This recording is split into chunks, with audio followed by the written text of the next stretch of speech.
I'm here with Coach Jeff Culver from the UCCS men's basketball team. Now, Coach, last weekend you guys went 2-0, beating Chadron State 86-80, and also Black Hill State 77-67. And last week you kind of hoped that your team came out with a sense of urgency.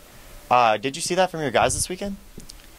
In moments, I think. And, you know, that's a difficult weekend because it faced two teams that were trying to fight and claw into the playoffs.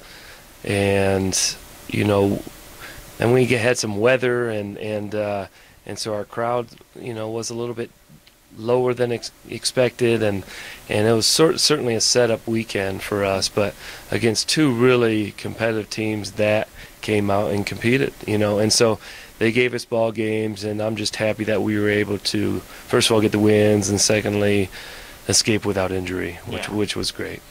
And this weekend, probably the biggest matchups of the season: Friday, Regis; Saturday, Metro State. At Metro State, you know, kind of have a rivalry going on with them. What are kind of the keys to both those games and kind of hitting the stride before playoffs? Sure. Well, that's the main thing, is we want to find that stride.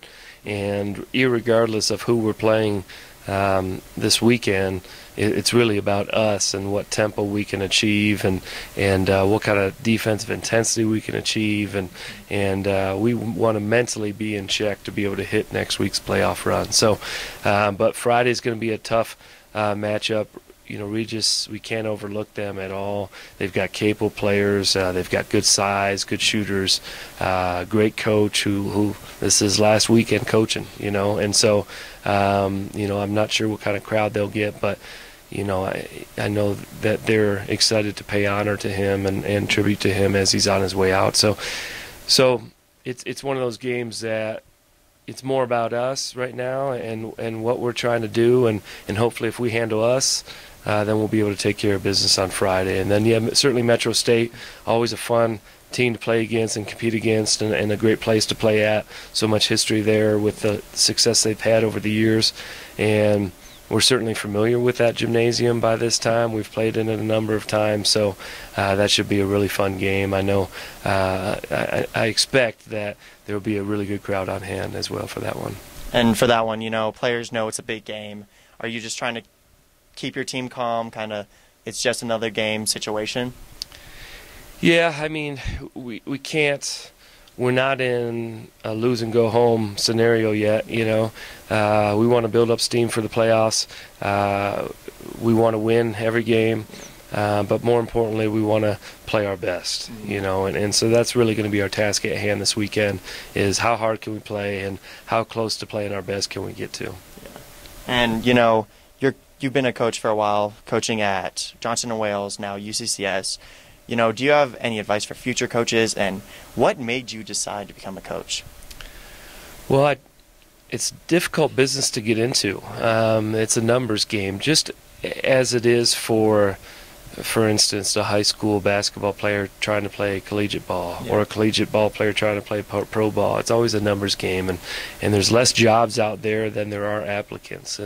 And you know, for me, I got turned down a couple volunteer job opportunities before I stumbled upon a middle school coaching opportunity in a newspaper, you know, when I was working some odd jobs in Boulder. So it's you know, everyone's got a different path on into the profession.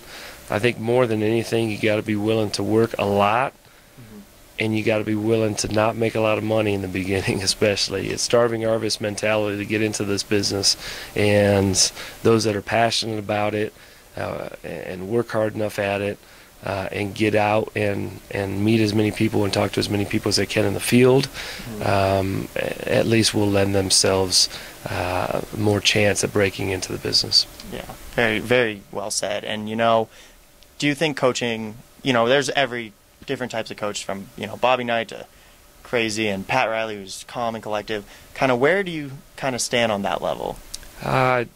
Maybe somewhere in between, you know. And I think for me, I've always tried to coach within my personality. I think that's very important. I never try to be someone that I'm not. And there are certainly moments where I need to maybe shade a little more towards the Bobby Knight, you know, whether it's in practice or at moments in games.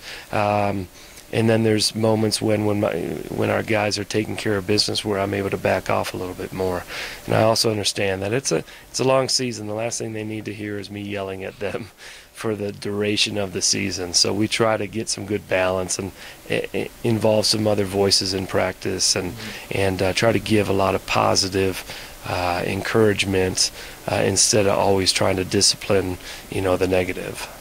Well, that sounds really great that you kind of have both sides of the spectrum. Coach, thank you for being around. Good luck against Metro and Regis. Thank you. Thank you. Appreciate it.